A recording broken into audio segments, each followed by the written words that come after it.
उनकी पर्सनालिटी, उनकी कम्युनिकेशन, उनके जीवन में बड़े बदलाव पूरे सिस्टम को बिल्ड कर रहे हैं और पूरे के पूरे हिंदुस्तान में बहुत बड़े लेवल पे काम कर रहे हैं।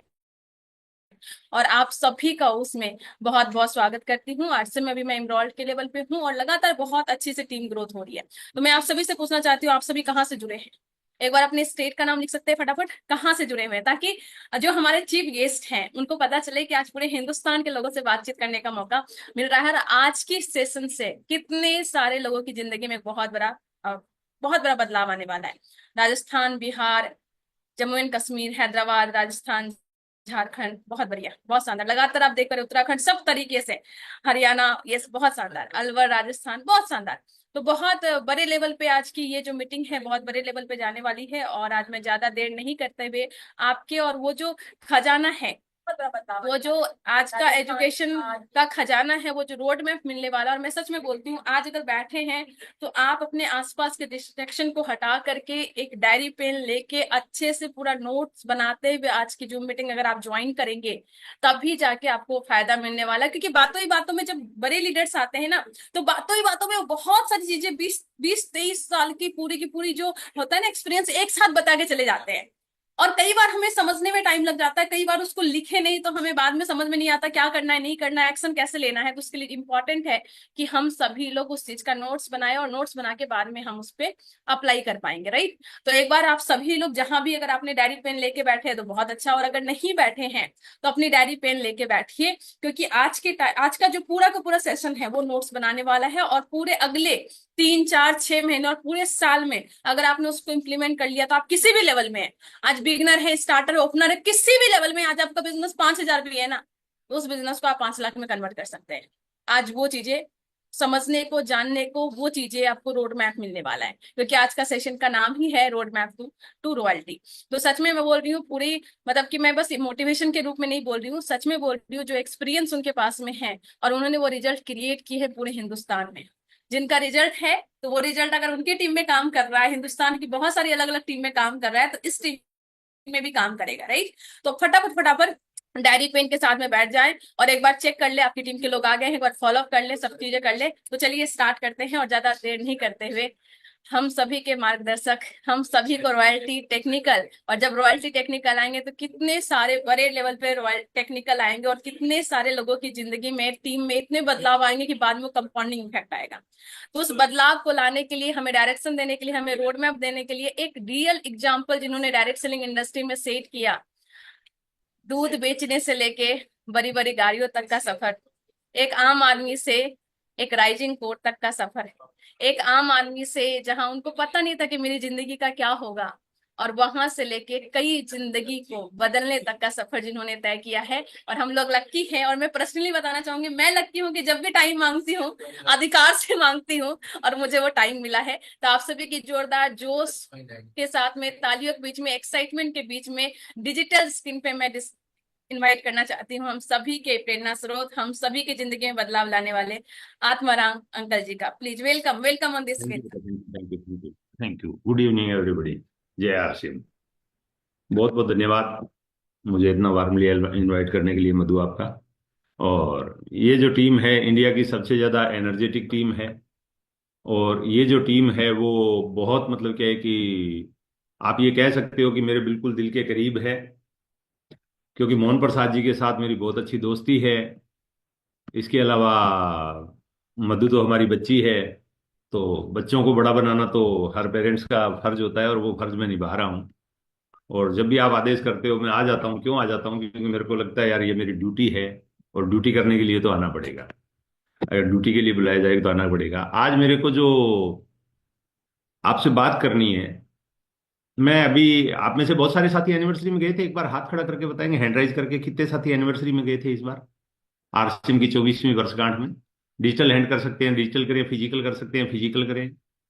एक बार थोड़ा सा बताएंगे कि आप में से कौन कौन साथी इस बार एनिवर्सरी का हिस्सा बना था, ताकि मैं उसी हिसाब से फिर आपसे बात कर रहा हूँ। बिल्कुल पंकज जी, आपका हैंड राइज देख लिया मैंने, हाथ खड़ा किया आपने।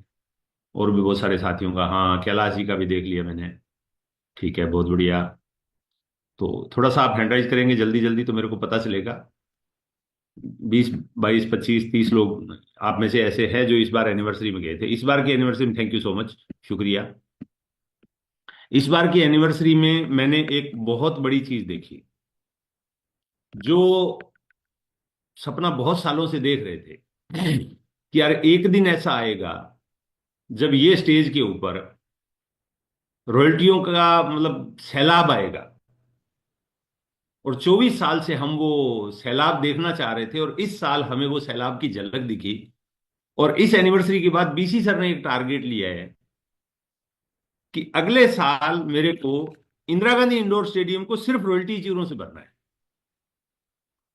इंदिरा गांधी स्टेडियम को सिर्फ रॉयल्टी चीर से भरना है। और कल की कोर मीटिंग में जो बातचीत हुई थी, वो अंदर की खबर दे रहा हूं कि उन्होंने एक डिसीजन लिया है कि भी इस बार जो है ना, वो अगर हमारे पास में जिस हिसाब से अभी रॉयल्टी आ रही है और जिस हिसाब से लोग रॉयल्टी पे आ रहे हैं, उस हिसाब से अगर हुआ तो हम एनिवर्सरी को दो भागों में करेंगे।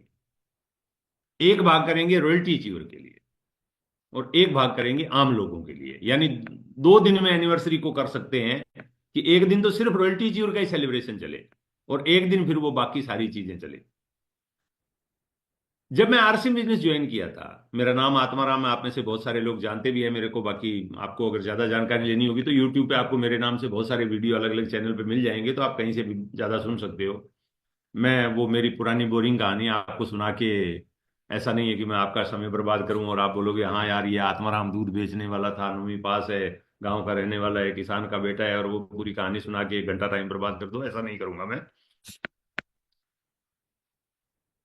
मैं जब इस बिजनेस में आया तो मेरा जो सपना बना, क्योंकि देखो एक चीज आज मैं आपको बताता हूं, गरीब आदमी का माइंडसेट गरीब होता है। उसको कुछ भी बढ़िया बताओगे, कुछ भी बड़ा होने के लिए बताओगे, बड़ा करने के लिए बताओगे ना, उसका सॉफ्टवेयर ही एक्सेप्ट नहीं करेगा। इसके सॉफ्टवेयर में घुसेगा ही नहीं। वो बोलेगा नहीं नहीं नहीं नहीं, ये मेरे साथ नहीं हो सकता। बाकी दुनिया सारी अमीर बन सकती है, मैं अमीर नहीं बन सकता। और वो मतलब उसको जो है ना, हिंदुस्तान का एक आंकड़ा बता रहा हूं अभी आपको। हिंदुस्तान में 10% लोग जो है वो अमीर है। चाहो तो ये डेटा को आप नोट कर सकते हो, ये ग्लोबल गोल्डमैन सैक्स का डेटा है, 3 दिन पहले ही आया है। और मैं डेटा खंगालता रहता हूं क्योंकि मेरे को पता है डेटा में सब कुछ आ जाता है। वो गुरुदेव बीसी साबड़ा जी एक बात कहते हैं, बेटा झूठ बोल सकता है बट डेटा झूठ नहीं बोलता है। तो मैं थोड़ा सा डेटा को ज्यादा फोकस करता हूं। 10% लोग अमीर है, 10% मिडिल क्लास है, 80% पुअर क्लास। एग्जैक्टली वो 1% ट्रिलियन डॉलर का, और वो उतना, और वो डेटा बताऊंगा तो आप उलझ जाओगे उसमें कि 4 ट्रिलियन डॉलर की जीडीपी है, 12-22 ट्रिलियन डॉलर का हाउस होल्ड एसेट है, और फिर उसमें से इतने परसेंट के पास इतना है, इतना है। वो कैलकुलेशन में नहीं घुसाना चाहता हूं, मैं आपको सीधा सीधा बता रहा हूं। 10% अमीर है, 10% मिडिल क्लास है, 80% लोअर क्लास, गरीब लोग। अब मेजोरिटी जिसकी ज्यादा होगी, मेजोरिटी जिसकी ज्यादा होगी, बनी बात है कि विचार उसी के जैसा ज्यादा लोगों का होगा। अब हमारे आस पड़ोस में कैसे लोग रहते हैं? बहुत कम मिडिल क्लास, रिच क्लास तो रहता ही नहीं है हमारे आसपास, क्योंकि हम जिसको रिच क्लास मानते हैं वो एक्चुअली में मिडिल क्लास। 10% रिच क्लास होने, मिडिल क्लास होने का मतलब है, 10% मिडिल क्लास होने का मतलब है 14 करोड़ लोग। 10% रिच क्लास होने का मतलब है 14 करोड़ लोग।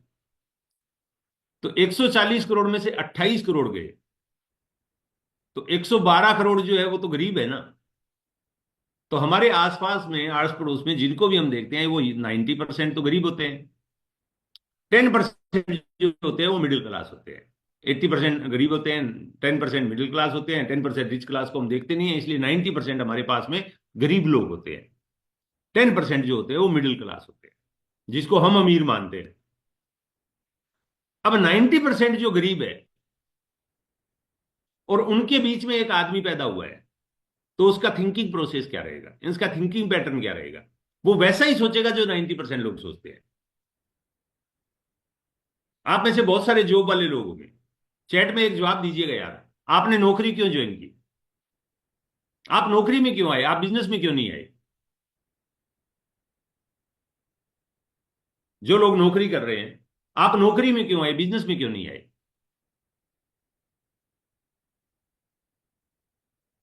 कोई जवाब देगा? जॉब वाले बहुत सारे, रेलवे वाले बैठे होंगे ना बहुत सारे, रुपया पैसा फैमिली, वो तो और जगह भी बन सकता था, नौकरी क्या जरूरत बचपन थी? से ही सिखाया गया था पैसा कि तो कहीं से भी पढ़ो बन लिखो सकता था, नौकरी रुपया करो। तो कहीं से भी बन सकता था, नौकरी में क्यों आए? बचपन से ही माइंडसेट में डाला गया, पढ़ो लिखो नौकरी करो। माइंड सेट क्यों बनाया? माइंड में क्यों डाला गया? आसपास यही हो रहा था। हाँ, आसपास नौकरी लग रहे थे लोग, और नौकरी लग के वो पैसा कमा रहे थे जिससे उनका जीवन यापन अच्छे से हो रहा है। यानी इसका मतलब हमने जॉब इसलिए किया क्योंकि हमने किसी को जॉब करते हुए देखा। अच्छा, जॉब नहीं लगी तो हमने क्या किया? जॉब नहीं मिली तो क्या किया? बिजनेस किया, छोटा मोटा बिजनेस किया। कैसे किया? कोई आस पड़ोस में कर रहा था, उसको नौकरी नहीं लगी, उसने बिजनेस स्टार्ट किया, उसका ठीक ठाक हो गया, हमने सोचा हमारी नहीं लगी यार, हम भी ऐसा ही कर लेते हैं, तो हमने भी बिजनेस स्टार्ट कर लिया। अब बिजनेस के अंदर भी नहीं सक्सेस हुए, मान लो किसी के बिजनेस भी नहीं कर पाया, पैसा नहीं था, तो क्या किया? तो देखा आस पड़ोस में लोग क्या कर रहे हैं, खेती किसानी कर रहे हैं, हमने भी जमीन थी, खेती किसानी शुरू कर लिया। अच्छा, खेती किसानी नहीं थी तो उन्होंने क्या किया? उन्होंने मजदूरी करना शुरू कर दिया। क्यों? आस पड़ोस में बहुत सारे लोग मजदूरी कर रहे थे, मजदूरी करना शुरू कर दिया। यानी इसका मतलब हमने जिसको बचपन से देखा हम उसके जैसे बन गए। हमने जिसको बचपन से देखा, होते हुए चीजों को देखा, जैसे होते हुए चीजों को देखा, वैसे ही हमने चीजों को करना शुरू कर दिया। यानी हमने लोगों को कॉपी किया। अब कॉपी किसको किया? अब आपको मैं एक किताब बता रहा हूं, कॉपी कैट मार्केटिंग 101, बरक एजिस की बुक है। 20 मिनट लगते हैं पढ़ने में, और आज मेरी गुजारिश है आपसे, कल रात को 8 बजे से पहले इस बुक को पढ़ देना यार। ना इसमें कोई आरसीएम का बताया हुआ है, ना इसमें कोई आत्माराम के बारे में बताया हुआ है, ना मधु के बारे में बताया हुआ है। इसमें सिर्फ आपके अमीर बनने के बारे में बताया हुआ है और माइंड सेट के बारे में बताया हुआ है कि आप गरीब क्यों हो। अगर आपको यह लगता है कि आप किस्मत की वजह से गरीब हो, तो यह आपकी गलत फहमी है। इस बात को हमेशा के लिए दिमाग से निकाल दीजिए कि किस्मत से गरीब या अमीर होता है कोई। भगवान जिंदगी में हर आदमी को अमीर बनने का मौका देता है। हर आदमी को जिंदगी में मौका देता है अमीर बनने का। लेकिन फिर कुछ ही लोग अमीर क्यों बन पाते हैं, ज्यादातर लोग गरीब क्यों रह जाते हैं? उसकी वजह है उनका माइंडसेट। ये खेला सारा माइंडसेट करवाता है। वो गालिब का एक शेर याद आ जाता है, दर दर भटकता रहा, दर दर भटकता रहा परिस्थिति बदलने को गालिब, मने स्थिति बदली तो परिस्थिति बदल गई। दर दर भटकता रहा परिस्थिति बदलने को गालिब, मने स्थिति बदली तो परिस्थिति अपने आप बदल गई। मने स्थिति मतलब माइंडसेट। सबसे बड़ा जो खेल है ना, वो माइंडसेट है। गरीब आदमी गरीबी के बारे में सोचता है, अमीर आदमी अमीरी के बारे में सोचता है, और आदमी, नेपोलियन हिल कहते हैं, जैसा सोचता है वैसा बन जाता है। मोस्टली आप जितने समय तक जिस चीज के बारे में सोचोगे वो चीज आपको प्राप्त करवा देगी कुदरत। तकलीफ सोचने की है। अर्ल नाइटिंगेल दुनिया का सबसे आश्चर्यजनक रहस्य में लिखते हैं, standard secret in the world में लिखते हैं, बोलते हैं कि हमारी सबसे बड़ी जो कमजोरी है ना, वो ये नहीं है कि हम कमजोर है। हमारी सबसे बड़ी जो वीकनेस है, जो कमजोरी है, वो ये है कि हम सोचते बहुत कम है।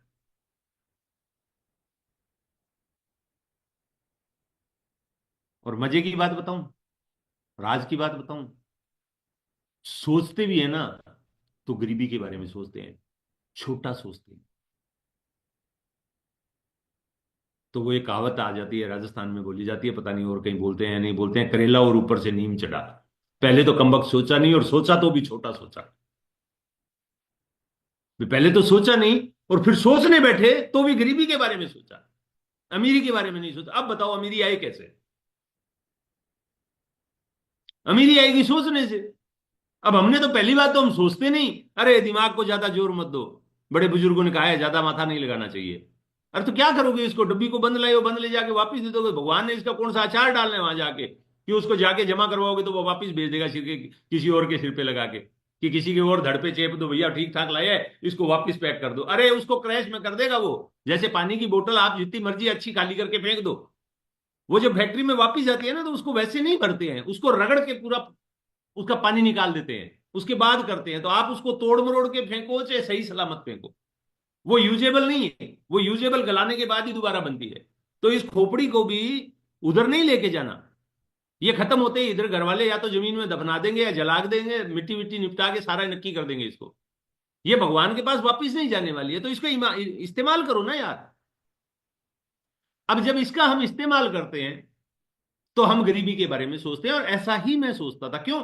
मेरे पास 90% लोग वही कर रहे थे जो मैं कर रहा था, और मैंने भी उनको देख के करना शुरू किया। अब सपना था बड़ा होकर डॉक्टर बनूंगा, पढ़ाई लिखाई ज्यादा नहीं हो पाई, गरीबी की वजह से बीच में छूट गई, बीमारी की वजह से छूट गई, तो एक झोला छाप डॉक्टर बन गए, किराना शॉप पे नौकरी कर ली, फिर खेती किसानी कर ली, फिर दूध बेचने लग गए, क्योंकि मेरे आस पड़ोस के लोग ऐसे ही कर रहे थे, मैं भी करने लग गया।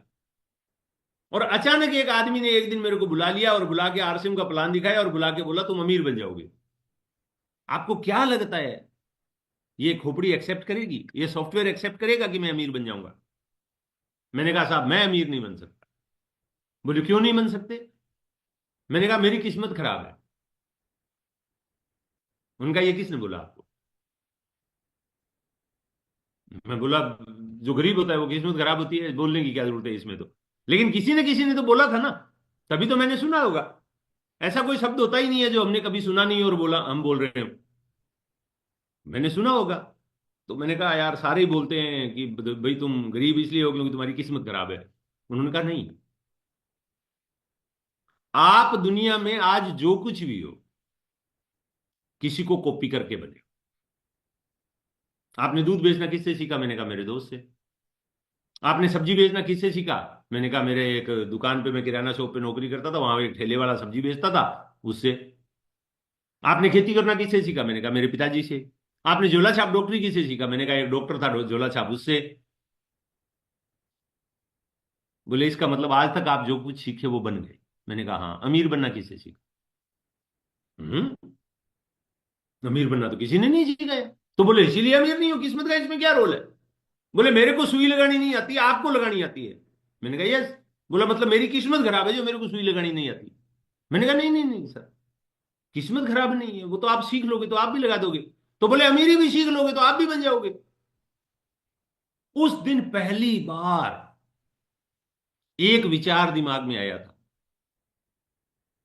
कि यार कहीं बात इसकी सही ना हो, क्या सीखने से अमीर बना जा सकता है? और तब मैंने उनको बोला साहब झोला छाप डॉक्टरी किसी ने सिखा दी, दूध बेचना भला दोस्त था उसने सिखा दिया, खेती बाप ने सिखा दी, अमीर बनना कौन सिखाएगा? बोले कोई अमीर आदमी।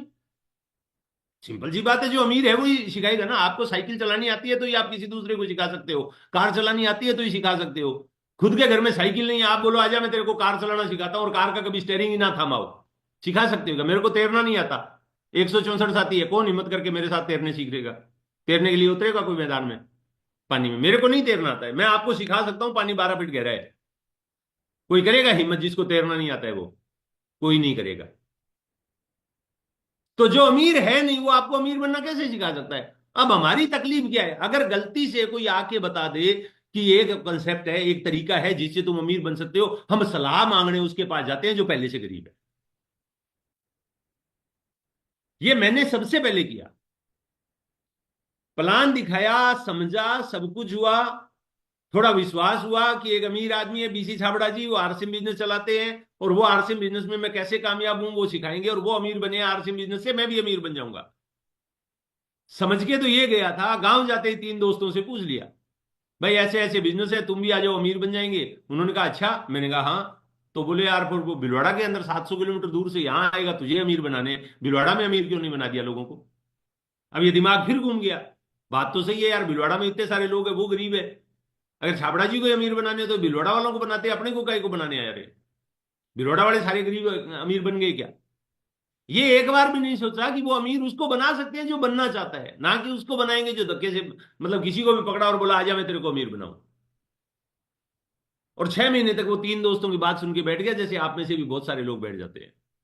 6 महीने बाद मेरा दोस्त बेचारा मेरे को धक्के से उठा के किडनैप करके उस मीटिंग में लाया, और वो गुरुदेव बीसी छाबड़ा जी की मीटिंग सुनी, और उस मीटिंग में पहली बार समझ में आया।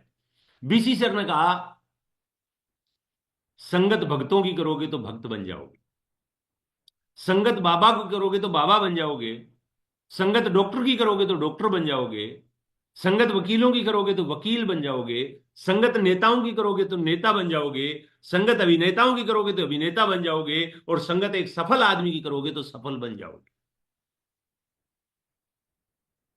और उन्होंने कहा ये बात साबित करता हूं मैं। ये है मिस्टर राजाराम सर, जो मेरे अपलाइन है, इंद्राज सर और राजाराम सर, हमारे सबके कॉमन अपलाइन। उन्होंने कहा ये आदमी है मिस्टर राजाराम सारण, 15,000 रुपये महीना की बायर इंडिया लिमिटेड में नौकरी करता था। 6 महीने पहले ये आदमी मेरे साथ इस बिजनेस में आया, अभी 1 महीने का इसका पे आउट है 50,000 रुपया। मेरे दिमाग के परखच्चे उड़ गए। मैंने कहा 15,000 की नौकरी करने वाला 6 महीने एक अमीर आदमी की संगत करके अगर खुद अमीर बन सकता है, तो आत्माराम ये गलती तो तेरे से भी होगी, क्योंकि 6 महीने पहले तूने भी जुड़ा। तूने संगत वही दोस्तों की, माहौल उसी में रहा, तो तेरा रिजल्ट वैसा ही है। मिस्टर राजाराम साहब ने माहौल को बदल दिया, संगत को बदल दिया, तो रिजल्ट मल्टीफोल्ड आ गया। अगर आत्माराम तुझे अमीर बनना है, तो तुझे आज से सबसे पहली चीज करनी होगी, तुझे संगत को बदलना होगा। और यहां एक मैसेज है आपके लिए। अमीर बनना चाहते हो ना? बोलो साहब, अगर अमीर नहीं बनना होता तो इस जूम मीटिंग में नहीं जुड़ते। सेमिनार में तो पकड़ पकड़ा के ले जाया जा सकता है, जूम में तो एकदम आदमी इच्छा से ज्वाइन करता है। जूम में जुड़ने वाला ये मान के चलता हूं मैं कि वो कुछ करने के चक्कर में ही है, क्योंकि अगर करना नहीं होता तो वो बोलता ठीक है यार मेरे तो नेटवर्क नहीं है, इतना ही बोलना होता है उसको। हाँ, कुछ लोग ऐसे हैं जो अपलाइन को खुश करने के लिए या डाउनलाइन को दिखाने के लिए ज्वाइन कर लेते हैं, वीडियो बंद करके गायब हो जाते हैं। वो हम लोग रोज करते हैं, तो हमें पता है कि कुछ तो गायब होते ही होते हैं। लेकिन फिर भी इस टीम में ज्यादातर लोग गायब होने वाले नहीं है, क्योंकि ये टीम मधु की टीम है। जितना प्यारा मधु का नाम है उतना ही उतना प्यारा उसका काम है। तो ज्यादातर लोग यहाँ से वही है जो सही मतलब क्या कि मीटिंग में ज्वाइन किए हुए हैं। तो जूम में अगर आप जुड़े हुए हैं, तो एक बात की गारंटी है कि आप अमीर बनना चाहते हैं। तो अगर आप अमीर बनना चाहते हो, तो एक बात को आज नोट करो, जिसके जैसा बनना है उसकी संगत करना शुरू करो। अब ये संगत कहां मिलेगी? मीटिंग में मिलेगी, सेमिनारों में मिलेगी, अपलाइन के पास मिलेगी, किताबों में मिलेगी, वो अलग मैटर है। वो उसके ऊपर आपकी अपलाइन बहुत अच्छे से बात कर सकती है कि आपको संगत, आप तो बोलिए मोहन प्रसाद जी को बोलिए कि सर हम बताइए संगत किसकी कहाँ करें, अमीरों की संगत करने के लिए कहाँ जाए। वो अपने आप बता देंगे कि अमीर कौन है आपको और कौन मदद कर सकता है। मुकेश अंबानी की संगत तो आप कर नहीं सकते, लेकिन मुकेश अंबानी की, धीरूभाई अंबानी की कथा, वो मतलब किताब पढ़ के, धीरूभाई अंबानी की जीवनी पढ़ के आप कुछ संगत कर सकते हो। मैंने तो आज एक ट्विटर पे वो वायरल हो रहा था, विनोद कांबली का और सचिन तेंदुलकर का एक वीडियो देखा। किसी एक फंक्शन में दोनों थे, दोनों ने एक साथ क्रिकेट खेलना स्टार्ट किया। विनोद कांबली गरीब है, तो वो तो मरने वाला जैसा हो गया, मास्क लगा के बैठा था, ऐसे लगता है जैसे 75 साल का बुजुर्ग है। और सचिन आया तो वो रोने लग गया, क्योंकि सचिन तो अभी भी यंग जवान लड़का बैठा है। मैंने कहा यार यही फर्क होता है, विनोद कांबली बुरी संगत में चला गया तो बर्बाद हो गया, और सचिन अच्छी संगत में रहा तो भगवान हो गया। बहुत बड़ा फर्क पड़ता है दोस्तों संगत का। अगर आप चाहते हो बिग सक्सेस पाना, अगर बड़ी सक्सेस पाना चाहते हो, ये बात को लिख लेना, संगत का ही रंगत है, संगत ही रंगत लाएगी। अपने अपलाइन से पूछो कौन सी संगत करूं, वो बताए, उसको फॉलो करो। एक चीज और बताना चाहता हूं, इस दुनिया में आज तक वो आदमी कभी कामयाब नहीं हुआ जिसने जिम्मेदारी नहीं उठाई। आपका भविष्य बदलने की जिम्मेवारी आपकी है। जिम्मेदारी बहुत बड़ी चीज है, और जिम्मेदारी लेने की चीज है, देने की चीज नहीं है। जिम्मेदारी ली जाती है, दी नहीं जाती है। और अगर आप बड़ी सक्सेस चाहते हो, तो जिम्मेदारी उठाना चाहिए। इस धरती पर आपकी कामयाबी आपके माइंडसेट पे और आपके एक्शन पे डिपेंड करती है। और मैं दावे के साथ कहता हूं, अगले 15-20 साल हिंदुस्तान के अंदर डायरेक्ट सेलिंग का भविष्य बहुत सुंदर है। और अगले 15-20 साल में इतने सारे बड़े लोग आने वाले हैं कि आप सोच भी नहीं सकते। मेरी टीम में एक लड़का है, राम प्रसाद कश्यप है, बिलासपुर छत्तीसगढ़ से। अभी 3-4 महीने पहले टेक्निकल आया था, एनिवर्सरी में उसका सेलिब्रेशन भी हुआ था। उसके भाई है टीआर कश्यप जी, वो एमरल्ड अचीवर है। और वो हमेशा कहता था भैया तो रेलवे में जॉब करते थे ना, इसलिए भैया तो कामयाब हो गए, मैं भैया के नीचे जुड़ा हूं और भैया मेरी कोई मदद नहीं करते। एक लाइन उसकी चल रही है, सेकंड लेग चल नहीं रही है। कश्यप जी एक दिन मेरे पास आए, टीआर कश्यप जी मेरे पास आए, आके बोलते हैं सर ये रामप्रसाद का कुछ इलाज करो ना। मैंने कहा इसका एक इलाज है। बोले क्या? इसका इलाज ये है कि इसका राशन पानी बंद कर दो आप जो देते हो। इसको बोलो आज से तू तेरा जाने तेरा काम जाने। इसको जब तक आप बापू रेस्टोरेंट में खाना खिलाते रहोगे ये कुछ नहीं करेगा। तो उन्होंने थोड़ा उसका हार्ट टाइट करना शुरू किया, लेकिन अब तकलीफ क्या होती है, भाई है, अगर नहीं देवे तो माँ भी बोलेगी, बहू भी बोलेगी, पत्नी भी बोलेगी, बच्चे भी बोलेंगे इतने निर्दयी कैसे हो गए, आत्माराम सर को क्या लगता है, आपका तो भाई है, आत्माराम सर का कौन सा सगा भाई है, उनका सगा भाई होता तो वो ऐसा नहीं करते क्या। सो मैनी बातें होती है। तो कश्यप जी पूरा टाइट नहीं कर पाए, लेकिन कुछ टाइट किया। एक दिन मैं बिलासपुर गया हुआ था, रामप्रसाद मेरे पास आया, आके बोलता है सर मेरे को भैया मदद नहीं कर रहे। मैंने कहा किस टाइप की। सर वो कोई फाइनेंशियली भी मदद नहीं करते और बी लेग में भी कोई मदद नहीं करते। मैंने कहा यार एक लेग में बिजनेस दे दिया, सेकंड लेग में तेरी मदद करने के लिए मैं बैठा हूं, भैया नहीं कर रहे हैं तो मेरे से ले ले मदद। नहीं सर कोई बढ़िया आदमी नहीं मिल रहा है। मैंने कहा आज मैं तेरे को एक राज की बात बताता हूँ राम, तू तेरी जिम्मेवारी खुद ले ले, और तेरे को इतने बढ़िया लोग मिलेंगे कि तू हैरान हो जाएगा, और तू मेरे को फोन करके बोलेगा सर इन लोगों को संभालू कैसे, मेरे को तरीका बताओ। तो थोड़ी देर वो चुप रहा, तो मैंने कहा तेरे को भरोसा नहीं हो रहा है ना। बोला हाँ, मैं 9वीं पास हूं, पारा सर जी क्लास 1 ऑफिसर है, ये मेरी डाउन में है ना। बोला हाँ, ये किस्मत से है क्या। बोला हाँ सर ये तो किस्मत से ही है, आपने कोई प्लान थोड़ा ही दिखाया होगा। मैंने कहा नहीं, मैंने बहुत सारे लोगों को प्लान दिखाया, उनके प्लानों के थ्रू थ्रू थ्रू थ्रू मैं पारा सर जी तक पहुंचा। तेरे को भी इस टाइप से कुछ अच्छे लोग मिलने वाले हैं, लेकिन वो कब मिलेंगे जब तुम प्लान दिखाता रहेगा। तू एक काम किया कर, मीटिंग में 35-40 लोगों को ले आया कर। हर महीने बिलासपुर में मीटिंग होती है, तू गाड़ी भर के ले आया कर। और मैंने उसको एक फार्मूला बताया कि भी जो पैसा आता है तेरे को, उस पैसे को तू गाड़ियों पे खर्च कर, और उस पैसे से लोगों को मीटिंग में ले आ। और कश्यप जी को बोला, उसके भाई को, कि थोड़ी यार इसकी मदद कर देना। उनका चलो ठीक है सर, गाड़ी के लिए मैं मदद कर दूंगा। अब वो गाड़ी लेके वहां पे मीटिंग में लोगों को लाने लग गया। एक दिन मैं बिलासपुर गया हुआ था, और मेरे को याद नहीं आ रहा किस लीडर का सेमिनार था, कोई बड़े लीडर का प्रोग्राम था, मैं गया हुआ था। और मीटिंग खत्म होने के बाद वो मेरे को कहता है सर काउंसलिंग करनी है मेरी टीम की, थोड़ा आओगे। मैंने कहा आदमी कितने लाए। बोला 35 आदमी लाया। 35 आदमी लाए सेकंड लाइफ से। बोला हाँ। मैं बाहर गया तो पता चला वो मानरेगा में काम करने वाले सारे के सारे लोगों को उठा लाया। अब मैंने देखा बहुत सारी बुजुर्ग महिलाएं हैं, बहुत सारे बुजुर्ग आदमी हैं। वहां काम तो करना नहीं होता है, नरेगा में तो ऐसे ही जाके टाइम पास करना होता है। तो 70 साल के बुजुर्ग होते हैं हमारे यहाँ पे, वो सारे रजिस्ट्रेशन करवा लेते हैं। तो उस टाइप के थे, और उनको वो गाड़ी में बैठा के ले आया। बोला चलो मैं तुम्हें एक फंक्शन दिखा के लाता हूँ। अब वो भी फ्री भी थे, बोले चलो चलते हैं भाई। मैंने उनको देखा, देख के अचानक मैं कुछ बोलना चाहा, लेकिन मैं वहीं चुप हो गया। मैंने कहा अगर मैंने इसको बोल दिया यार ये कौन लोगों को लाया है, तो इसका यही मोरल डाउन हो जाएगा। मैंने कहा शाबाश राम प्रसाद, बहुत बढ़िया लोग लाए हो आप, बस इस क्रम को कंटिन्यू रखना।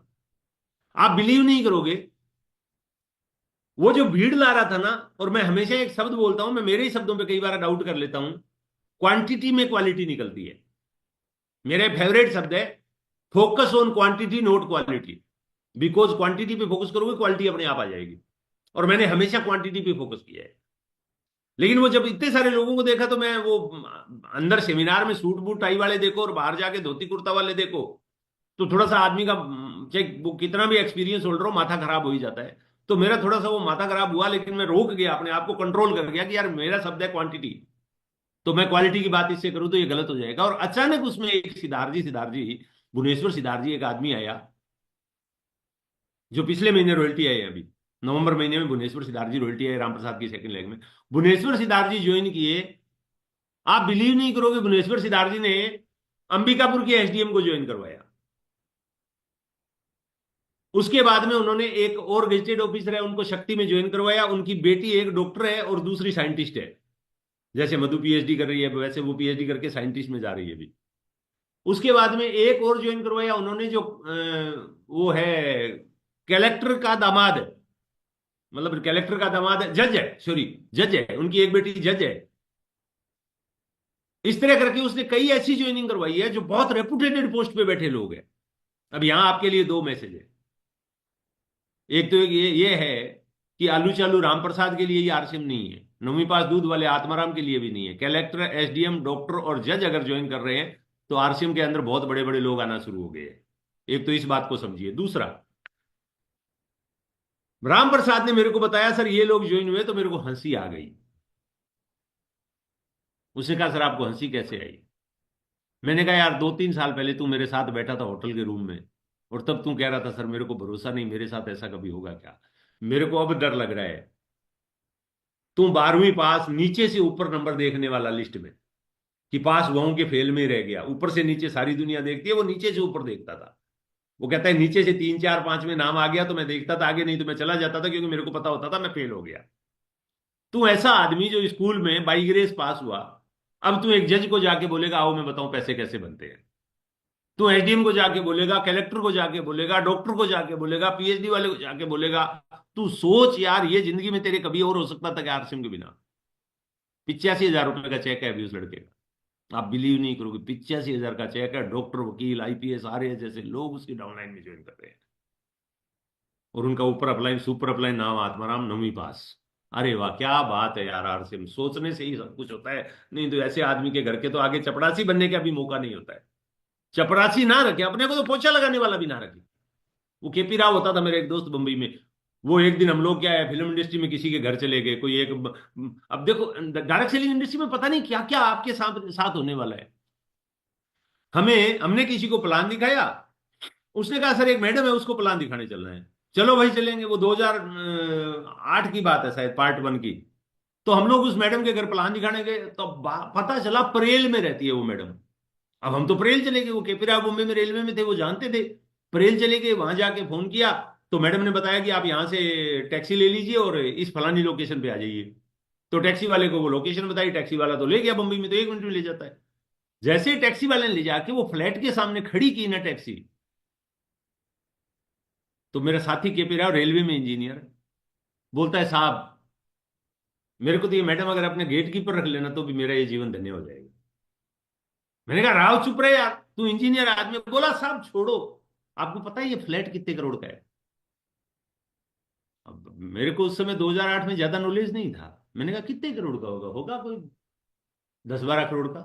उसने कहा साहब एक जीरो और लगा लो, बाकी बराबर सही पहुंचे हो। ये 10 12 करोड़ का नहीं है, ये 100 125 करोड़ का फ्लैट है। और हम उस फ्लैट के अंदर गए, उस मैडम को हमने प्लान दिखाया। प्लान दिखाने के बाद बाहर निकले, तो मैंने केपी राव को बोला, मैंने कहा मुझे ये तो पता नहीं कि तू चपरासी रहना चाहेगा या नहीं रहना चाहेगा, लेकिन मैं तो आरसीएम का डायमंड बनना चाहूंगा। बोला क्यों? अगर डायमंड बन जाऊंगा ना तो ऐसा फ्लैट मेरा होगा। डायमंड बन जाऊंगा तो ऐसा फ्लैट मेरा होगा। दूसरी बात, मैं आरसीएम का डायमंड इसलिए बनना चाहूंगा कि अगर आरसीएम नहीं होती तो इस फ्लैट में इस जन्म में तो क्या 7 जन्म बाद भी आत्माराम कदम नहीं रख पाता। इसका मतलब आरसीएम में आके मैं इस फ्लैट में आ सकता हूं, तो आरसीएम को करके मैं इस फ्लैट का मालिक भी बन सकता हूं। वो कहता है साहब आपके पैर कहाँ हैं, आप सोचते बहुत बड़ा हो। मैंने कहा जो बड़ा सोचेगा नहीं वो बड़ा कभी करेगा नहीं। दोस्तों, बहुत बड़ा मौका आज हमारे पास, बहुत बड़ी अपॉर्चुनिटी है आने वाले समय में। भाई मेरे को और तो पता नहीं है। मैं 2 3 दिन पहले एक ग्रुप की मीटिंग कर रहा था, मैंने उनको बोला भाई आरसीएम बिजनेस, वो डायमंड क्लब की बात हो गई। मैंने कहा यार हमारे बिजनेस में 2 ही काम है, डायमंड क्लब करना है और लोगों को जोड़ना है। 2 ही काम है, तीसरा कोई काम है ही नहीं हमारे बिजनेस में। 2 ही काम है, डायमंड क्लब अच्छे से कैसे करें, लोगों को ज्वाइन अच्छे से कैसे करें, प्रणाली अच्छे से कैसे दिखाएं, फॉलोअप अच्छे से कैसे करें, स्टार्टअप अच्छे से कैसे करें, उसके लिए सीखना है। तो 2 ही काम है, डायमंड क्लब करना है और लोगों को जोड़ना है, और उनसे भी फिर यही काम करवाना है। लेकिन हमारे देश में ज्यादातर लोगों को एक समस्या आती है, आपकी टीम में भी बहुत सारे लोगों को समस्या आती होगी। लोग बहुत सारे बोलते हैं सर मैं क्या करूं, मैं गरीब आदमी हूं, मैं डायमंड क्लब कर नहीं सकता। ये समस्या है या नहीं है? है ना? पंकज जी कह रहे हैं है। ये समस्या पंकज जी इसलिए है क्योंकि हम गरीब है। और तो आरसीएम भी तो इसीलिए है कि हम अमीर नहीं है, गरीब है। मुकेश अंबानी के लिए प्लान थोड़ा ही बनाया तिलोक जी ने। मुकेश अंबानी के लिए प्लान बनाया है, टाटा के लिए प्लान बनाया है, बिरला जी के लिए प्लान बनाया है, अडानी जी के लिए बनाया है, मोदी जी के लिए बनाया है, राहुल भैया के लिए बनाया है। नहीं, आपके और मेरे जैसे गरीबों को अमीर बनाने के लिए प्लान बनाया है। जब प्लान हमारे लिए बनाया है, हमारे अमीर बनने के लिए बनाया है, तो हमें वो रास्ता ढूंढना है जिससे हम अमीर कैसे बने। और अमीर कैसे बने उसके लिए करना है डायमंड क्लब, उसके लिए बनाना है नेटवर्क। अब हमने पहले ही जो प्लान हमारे लिए बना, भाई आपको एक गंभीर बीमारी हो जाती है, डॉक्टर के पास जाते हो, आप बोलते हो डॉक्टर साहब दवाई दे दो, डॉक्टर दवाई देने लगता है, आप बोलते हो नहीं नहीं नहीं नहीं नहीं नहीं नहीं, मैं ये दवाई नहीं लूँ। वो कहेगा यार बनाई तेरे लिए, नहीं डॉक्टर साहब ये किसी और को दे दो, मेरे से तो ये नहीं ली जाएगी। वो बोलेगा भाई तेरे लिए बनाई है, तेरी बीमारी इससे ठीक हो सकती है, मैंने तो तेरे लिए बनाई है। तू लेगा नहीं तो तू ठीक नहीं होएगा। तो वो वाली बात यहाँ है, प्लान ही हमारे लिए डिजाइन किया टीसी सर ने, बिजनेस ही हमारे लिए डिजाइन किया, मुकेश अंबानी के लिए थोड़ा ही बनाया है। जब हमारे लिए बिजनेस है तो फिर हमें जो बोला जा रहा है वो करना है। हाँ, हो नहीं रहा तो उसका रास्ता ढूंढो। उसके लिए रिटेलिंग करनी पड़े रिटेलिंग करो, उसके लिए लोगों से मिलना पड़े लोगों से मिलो, उसके लिए 8-10 कस्टमर बनाने पड़े कस्टमर बनाओ, लेकिन वो करना पड़ेगा, क्योंकि हमारे लिए डिजाइन हुआ है ना धंधा।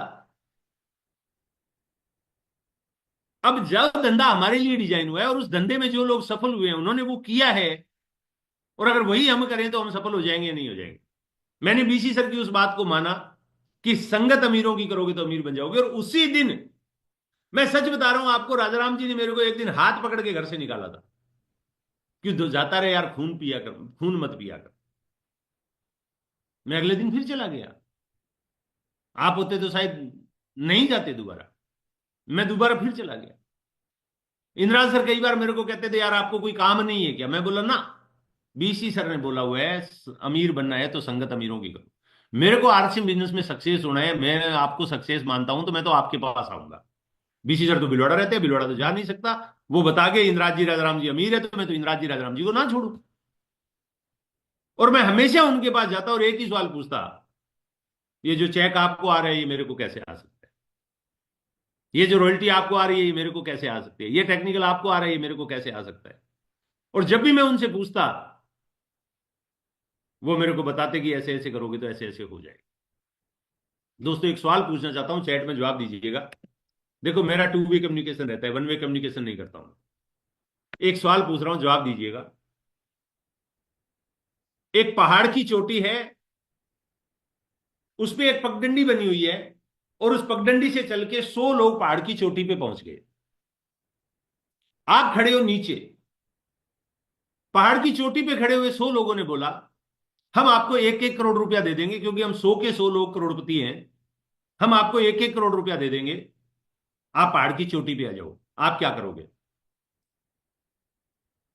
जाओगे या नहीं जाओगे? यस और नो में जवाब दे दो, वाई और एन।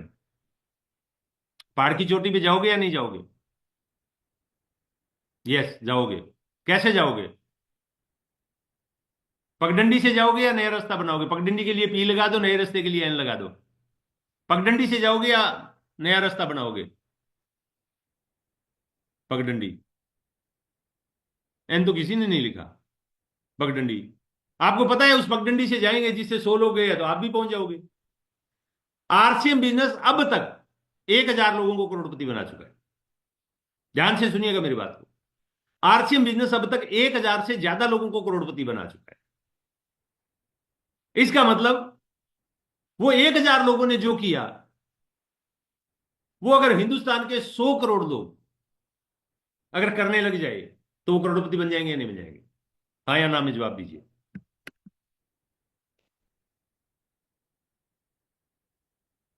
तो भाई अब 100 करोड़ का तो अपने पास उपाय नहीं है। अपना खुद का कर सकते हैं या नहीं कर सकते हैं? भी वो 100 करोड़ क्या करेंगे? आपके पड़ोसी का आपके पास इलाज थोड़ा ही है। मेरे पड़ोसी का इलाज मैं नहीं कर सकता, उसको नहीं करोड़पति बनना, वो नहीं करेगा आरसे, मैं क्या करूं? मेरा तो है ना मेरे पास इलाज, कि मैं उनको फॉलो करूं जो 1,000 लोग करोड़पति बन चुके हैं, और हर साल 150, 200, 300 लोग करोड़पति बन रहे हैं। मैं उनको फॉलो करूं और मैं भी अगले करोड़पतियों की लिस्ट में शुमार हो जाऊं। अगर आप उनको फॉलो करेंगे तो आप शुमार हो जाएंगे। अब आपको फॉलो होना है तो करना क्या है, थोड़ा सा उसकी बात कर लेते हैं। आपको अगर करोड़पति आपने लिखा है, यस करोड़पति होना है, तो करोड़पति होने के लिए करना क्या है, थोड़ा सा उस पर बात कर लेते हैं। करोड़पति होने के लिए सबसे पहले success depend on the second letter of success. Success का सेकंड लेटर क्या है? यू। अगर आपको सफल होना है तो स्टीव जॉब्स ने कहा था ये आप ही हो सकते हो, ये आप ही के ऊपर डिपेंड करती है success. Success depends on the second letter. Success आपके अंदर ही छुपी हुई है और आप ही पे डिपेंड करती है, कोई दूसरा जिम्मेवार नहीं है। 6 चीजें हैं जो किसी आदमी को सफल होने के लिए चाहिए। Success need 6 things from you. आपसे 6 चीजों की उम्मीद करती है सफलता। पहला है हार्डवर्क। दुनिया में कोई भी इंसान बिना हार्डवर्क के सफल नहीं है। अब कई बार यहां पे एक शब्द आ जाता है कि हार्डवर्क से आदमी सफल नहीं होता है, स्मार्ट वर्क करके सफल होता है। स्मार्ट वर्क का मतलब यह है, काम को सही तरीके से, सही काम में हार्डवर्क करना, that is called smart work. सही काम में हार्डवर्क करना। मुकेश अंबानी रिलायंस में स्मार्ट वर्क करे, हार्डवर्क करे, तो अमीर ज्यादा होगा, या वो कुदाली फावड़ा लेके मुंबई में एक सड़क बना रहा है कि ना, वहां पे मान लो मुंबई में एक सड़क बन रही है और वहां जाके मुकेश अंबानी फावड़ा और वो कुदाली और बट्ठल लेके खड़ा हो जाए तो ज्यादा अमीर बन पाएगा? वो रिलायंस में ज्यादा हार्डवर्क करेगा तो बनेगा, या रोड के किनारे जाके कोई मजदूरी करेगा तो अमीर ज्यादा बनेगा? रिलायंस में जाके काम करेगा तो अमीर बनेगा। यानी हार्डवर्क कहां करना है, इसको कहते हैं smart work. But there is no substitute from hard work का कोई सब्सटीट्यूट नहीं है, कोई सब्सटीट्यूट नहीं है। जितने भी लोग अमीर बने हैं ना, उन्होंने हार्डवर्क किया है। और आरसी बिजनेस में भी जितने लोग अमीर बने हैं ना, उन सबने हार्डवर्क किया है। और एक बात बताऊं आपको मैं, आपको हार्डवर्क तो करना ही पड़ेगा यार। दो प्रकार का हार्डवर्क होता है, एक होता है जीवन जीने का हार्डवर्क, और एक होता है जीवन काटने के लिए हार्ड। जीवन जीने के लिए हार्डवर्क करना है ना, वो 3 से 5 साल का गेम है। और जीवन काटने के लिए हार्डवर्क करना है ना, वो मरते दम तक का गेम है। डिसाइड आपको करना है कि मरते दम तक का जीवन काटने वाला हार्डवर्क करना है, या 4-5 साल का हार्डवर्क करके आरसीएम बिजनेस में और जीते जी प्लस मरने के बाद भी कई पुश्तों के हार्डवर्क को खत्म कर देना है, काटने वाले को। आप गरीबी की चेन तोड़ने वाले पहले इंसान बन सकते हो अपने घर के। आप अपने घर के वो पहले इंसान बन सकते हो जो 50 पुश्तों से जो गरीबी रूपी चेन बन गई है आपके परिवार में, उसको तोड़ने वाले फर्स्ट मैन बन सकते हो आप। बट उसके लिए आपको हार्डवर्क करना होगा। दूसरा, आपको थोड़ा सेक्रीफाइस करना होगा, थोड़ा सा समझौता करना होगा, थोड़ा सा कीमत चुकानी पड़ेगी, थोड़ा सा आपको सेक्रीफाइस करना पड़ेगा। कि यार मैं मतलब क्या है कि थोड़े दिन के लिए कंफर्ट जोन छोड़ना पड़ सकता है। थोड़ा आपको घर लेट से आ सकते हो, थोड़े दिन खाना नहीं खा सकते हो, कम खा सकते हो, क्योंकि थोड़ा काम ज्यादा करना पड़ सकता है। हार्डवर्क जब आप करोगे तो बहुत सारे सेक्रीफाइस आपको करने होंगे। आप मूवी देखने नहीं जा सकते हो, आप अपने अजीज दोस्त की शादी में नहीं जा सकते हो, आप अपने बच्चों को, पेरेंट टीचर मीटिंग होती है उसमें स्कूल में नहीं जा सकते हो, आप अपने ससुराल नहीं जा सकते हो, आप अपने साले की शादी में नहीं जा सकते हो। थोड़े दिनों का सेक्रीफाइस है, 3 से 5 साल का। और अगर आपने ऐसा किया तो उसके बाद में आप पूरी जिंदगी मजे से जी सकते हो। तीसरा है पैशन। विनोद कांबली और सचिन तेंदुलकर में सिर्फ एक ही चीज का फर्क था, पैशन का। हार्डवर्क तो था ही था, सेक्रीफाइस सचिन ने किया, विनोद कांबली ने नहीं किया। लेकिन सचिन में पैशन था, क्रिकेट के प्रति जुनून था। विनोद कांबली को क्या है, किसी ने पार्टी के लिए बुलाया तो वो वहां दारू पीने चला गया, किसी ने कोई शादी में बुलाया तो वहां चला जाता। उसको क्रिकेट के प्रति पैशन नहीं था। और जब भी वो क्रिकेट में आता ना, जल्दी जल्दी करता था, पेशेंस नहीं था उसमें। सचिन में पैशन था, पेशेंस था। आत्माराम ने भी आरसी में शुरू में बहुत हार्डवर्क किया। मेरे को पता है, जब मैं रॉयल्टी नहीं आया था और मैंने मेरी बीवी का मंगलसूत्र में गिरवी रख के बिलासपुर गया था, उस समय मैंने कसम खाई थी। मैंने कसम खाई थी। ये मधु को ऐसे झटका लगा जैसे ही उसने सुना, ऐसे कि मतलब मंगलसूत्र गिरवी रख के गए थे। अरे एक बार नहीं 4 बार रखा हुआ है, एक बार नहीं 4 बार। 2-3 दिन पहले किसी साथी से बात हो रही थी, हाँ क्यूम जी से बात हो रही थी। मैंने कहा सर वहां पे एक अन्नपूर्णा भोजनालय है बिलासपुर में, बस स्टैंड के पास में, पुराना बस स्टैंड के पास में। वहां एक हनुमान जी का मंदिर है चौराहे पे, उसके पास पीपल का पेड़ है, उसके साथ में अन्नपूर्णा भोजनालय है। वहां पे इधर महुआ होटल है, उसके आगे अशोका होटल है। एक दिन मैं नीचे उतरा होटल से, अशोका से। 100 रुपये उस समय होटल का देता था मैं रूम का। नीचे उतरा और मैं जा रहा था और मेरे को बड़ी जोर की भूख लगी हुई थी, 12 बजे का टाइम था। और अन्नपूर्णा भोजनालय के ऊपर बड़े बड़े शब्दों में लिखा हुआ था, 5 रुपए में भरपेट दाल चावल। 5 रुपए में भरपेट दाल चावल। और मेरी इच्छा हुई मैं जाऊं। मैं उसके गेट तक पहुंच गया, लेकिन जैसे ही गेट में गया ना, मैं वहां से वापस निकल गया। मैंने कहा नहीं, मैं 5 रुपए का दाल चावल नहीं खाऊंगा, मैं एक टाइम भूखा रहूंगा। क्योंकि अगर आज मैंने ये 5 रुपए का दाल चावल खा लिया, तो मैं जीवन भर अपने आप को इस कंफर्ट जोन में ले आऊंगा कि दाल चावल खा के काम चलाया जा सकता। मुझे 5 रुपए वाला दाल चावल नहीं खाना है। माइंड सेट में गरीबी नहीं थी, माइंड सेट में अमीरी थी। एक बात बताऊं आपको,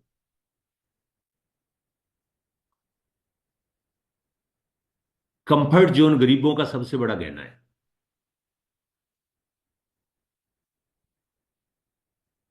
कंफर्ट जोन गरीबों का सबसे बड़ा गहना है। जो भी आदमी गरीब है ना, मैं दावे के साथ कहता हूं वो कंफर्ट जोन में है। मैं दावे के साथ कहता हूं, अवसर भरे पड़े हैं उसके सामने, लेकिन उसने अपने आप को कंफर्ट जोन में डाल लिया, इसलिए वो गरीब बैठा। अगर वो कंफर्ट जोन से बाहर निकल जाए, मैं वहां से वापिस मुड़ा, राजस्थान जलेबी वाले के पास आया, 5 रुपए का समोसा देता था, 5 रुपए की जलेबी देता था, 5 रुपया और निकाला जेब से, 10 रुपया उसको दिया, और 10 रुपए में वो जलेबी खा के, समोसा खा के, पानी पी के जाके वापिस होटल में प्लान दिखाने शुरू कर दिए। एक एक दिन में मैंने 50-50 प्लान दिखाए हुए, कमरे में बैठ के, होटल के रूम। और जब मैंने होम मीटिंग स्टार्ट की तो एक एक दिन में 11-11 होम मीटिंग की हुई है मैंने। और कोई कोई होम मीटिंग तो ऐसी होती थी जिसमें पूरा गांव होता था चबूतरे पे खड़ा होके, पेड़ के ऐसे वो पन्नी चिपका के, और वहां पे वो पेपर चिपका के मैं प्लान देके आता था। एक बात बताऊं, आत्माराम को तो आज तक मार्केटिंग प्लान नहीं दिखाना आता। दिखाता क्या था? कॉन्फिडेंस। जब आप कॉन्फिडेंस के साथ किसी को कुछ बताते हो ना, तो फिर आपको प्लान में ए और किधर ही लिखो जैसे मर्जी। मैं तो 9वीं पास हूं, वैसे भी मेरा लिखा हुआ मैं पढ़ सकता हूं, दूसरा कोई पढ़ ही नहीं सकता है। तो प्लान का तो मतलब ही नहीं रह गया ना। लेकिन कॉन्फिडेंस इतना ज्यादा होता था, और इतना ज्यादा हार्डवर्क करता था, इतने ज्यादा लोगों से मिल लेता था, कि मेरे को यह समझ में नहीं आता था कि ना कौन बोलता है, ना समझ में नहीं आता था, सेक्रीफाइस करता था, लेकिन पैशन बहुत था। समझ में आ गया था। अभी तो मंगलसूत्र गिरवी रखा है, अगर आरसीएम नहीं चला तो मंगलसूत्र बेचना भी पड़ेगा, और अगर नहीं चला तो खुद को भी बेचना पड़ेगा, क्योंकि ऐसा कोई रास्ता नहीं था कि आरसीएम के बगैर सपने पूरे किए जा सके। आज आपको एक चीज बताता हूं यार, चॉइस आपकी है, आपको फैसला करना है।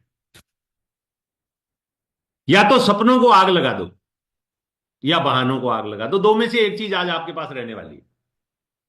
अगर आपने एक्सक्यूज को अपने साथ रख लिया तो सपनों की आग लग जाएगी, और अगर आपने एक्सक्यूज को आग लगा दी तो सपने आपके पास रह जाएंगे। डिसाइड आपको करना है, आपको क्या चाहिए। पैशन एक ऐसा शब्द है जिसने विराट कोहली को विराट कोहली बनाया। पैशन एक ऐसा शब्द जिसने सचिन को सचिन बनाया। पैशन एक ऐसा शब्द जिसने दिवालिया अमिताभ को मिलेनियम स्टार बनाया। पैशन एक ऐसा शब्द जिस चाय वाले को प्रधानमंत्री बनाया। पैशन एक ऐसा शब्द है जिसने केबल वाले को हिंदुस्तान का डायमंड बनाया। पैशन एक ऐसा शब्द है जिसने दवाई बेचने वाले विजेंद्र सिंह राठौड़ को इंडिया का डायमंड बनाया। पैशन एक ऐसा शब्द है जिसने 3 जोड़ी कपड़े से हिंदुस्तान के अंदर एक मसीहा खड़ा किया, और इस मसीहा के दम पे आज हिंदुस्तान आर्थिक आजादी की यात्रा कर रहा है।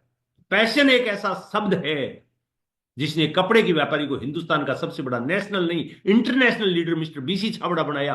पैशन एक ऐसा शब्द है जिसने 7,500 की नौकरी करने वाले मुकेश कोठारी को आज 100 करोड़ के घर का मालिक, और 500 करोड़ का होटल, और 1,000 करोड़ की वेल्थ का मालिक बनाया केवल 24 सालों में। पैशन में बहुत बड़ी ताकत है दोस्त। लेकिन वो पैशन हर आदमी के बस की बात नहीं होती है। पैशन के साथ चाहिए पैशंस। 2 दिन तो मोटिवेट होके कोई भी दौड़ लेगा यार, लेकिन लक्ष्य प्राप्त होने तक दौड़े, उसके लिए चाहिए पैशंस। और 5वीं चीज है फेथ, भरोसा होना चाहिए। खुद पे भरोसा है तो खुदा तेरे साथ, और अगर खुद पे भरोसा नहीं है तो खुदा भी तेरे साथ नहीं है, फिर दूसरे की तो बात ही क्या है। फिर दूसरी दुनिया साथ हो जाए कोई फर्क नहीं पड़ता है। भरोसा होना चाहिए। आत्माराम को एक बात का पक्का भरोसा था, अगर आरसीएम में एक भी आदमी कामयाब हो सकता है तो फिर वो करके मैं कामयाब क्यों नहीं हो सकता। अरे पहाड़ की चोटी पे एक चढ़ जाए, एडमंड हिलेरी एक चढ़े थे एवरेस्ट पे, आज बच्चे घूम रहे हैं एवरेस्ट पे, क्रिकेट खेल रहे हैं एवरेस्ट पे। एक एडमंड हिलेरी क्रिकेट वो एवरेस्ट पे चढ़े, तो अरुणिमा सिन्हा के दोनों टांगे कट गई रेलवे ट्रैक पे, तो भी वो एवरेस्ट चढ़ गई। और एडमंड हिलेरी से पहले 4 टांगों वाले भी नहीं चढ़ पाते थे, मतलब खच्चर भी एवरेस्ट पे नहीं चढ़ पाए थे, आदमी तो बहुत दूर की बात है।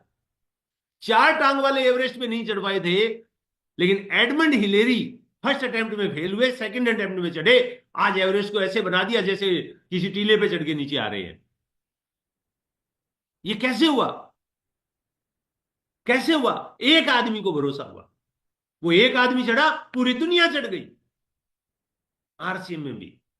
एक मुकेश कोठारी करोड़पति हुआ तो आज हजारों करोड़पति हो गए। जब हजारों करोड़पति हो गए तो साला हम क्यों नहीं हो सकते? मेरे को बोला गया था कि राजाराम जी तीसरे करोड़पति बन गए, मैंने कहा चौथा आत्माराम बनेगा। अब आत्माराम के साथ कितने आगे, 60 आगे, 70 आगे, कोई फर्क नहीं पड़ता है, लेकिन आत्माराम चौथा हो गया, चौथा हो गया। मैंने कहा मैं होऊंगा, और मैं हो गया। क्यों? फेत आ गया था कि अगर राजाराम जी बन सकते हैं, मुकेश जी बन सकते हैं, वत्स बन सकते हैं, तो फिर अपन किस बात की मूल्य, अपन क्यों नहीं बन सकते? अपन कोई और दुनिया से थोड़ा ही है, मंगल ग्रह से थोड़ा ही है। अगर ये कर सकते हैं तो हम भी कर सकते हैं। यही तो फेथ चाहिए। और छठा है विल पावर। आपके अंदर की जो पावर है ना भाई साहब, वो कहते हैं ना, पावर अंदर से आती है। अंडे को बाहर से तोड़ोगे ना तो ऑमलेट बनेगा, लेकिन वही अंडा अगर अंदर से टूटेगा ना तो एक मुर्गा मुर्गी निकलेगा। पावर अंदर से आनी चाहिए, आपके अंदर से आवाज आनी चाहिए। किसी और का मोटिवेशन आपको सफलता नहीं दिलाएगा, आपका अंदर का मोटिवेशन आपको सक्सेस दिलाएगा।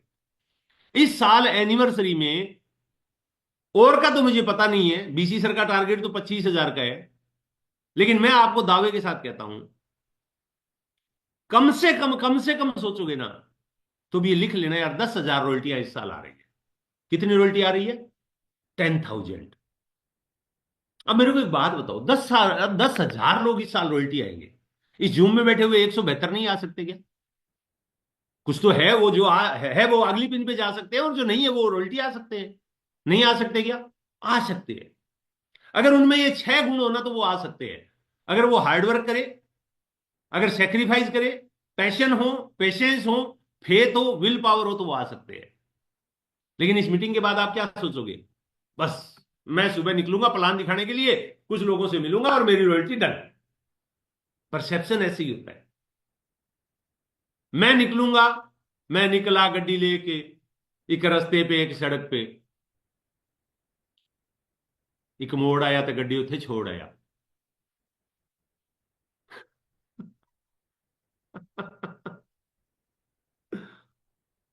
आप जब निकलोगे ना, आप ऐसी रोड सोचोगे, मिलने वाली ये है, मिलेगी ये। और जब इस रोड पे जाओगे तो बहुत सारे बीच में समझदार लोग आपको मिलेंगे, जो गिराएंगे, जो आपको रोकेंगे, आपका भरोसा तोड़ेंगे, आपका विश्वास तोड़ेंगे। बस तब खुद से एक बात बोलना कि अगर 9वीं पास दूध वाला आत्माराम कर सकता है तो मैं क्यों नहीं कर सकता? अगर एक छोटी सी बच्ची मधुसूदी कर सकती है तो मैं क्यों नहीं कर सकता? ये खुद से पूछ ले, जवाब अपने आप मिल जाएगा, रास्ता क्लियर हो जाएगा। और ये है भाई साहब हिंदुस्तान, मेरा भारत महान, जिसमें 95% लोग 12,000 से कम कमाते हैं।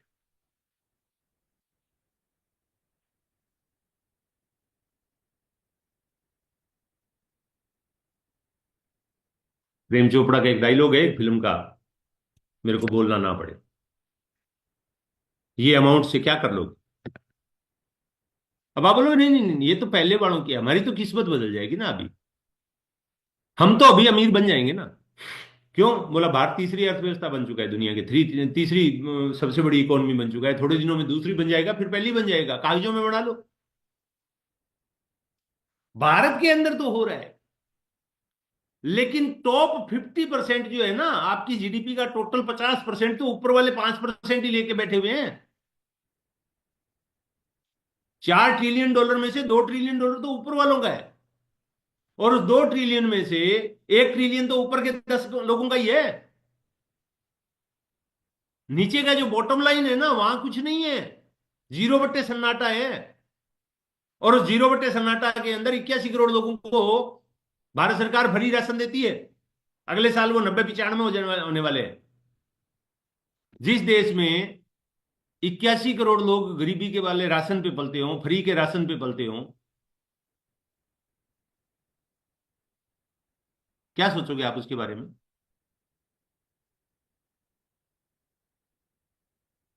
60% आबादी अगर गरीबी रेखा से नीचे जीवन यापन कर रही हो, 60% आबादी अगर गरीबी रेखा से नीचे जीवन यापन कर रही हो,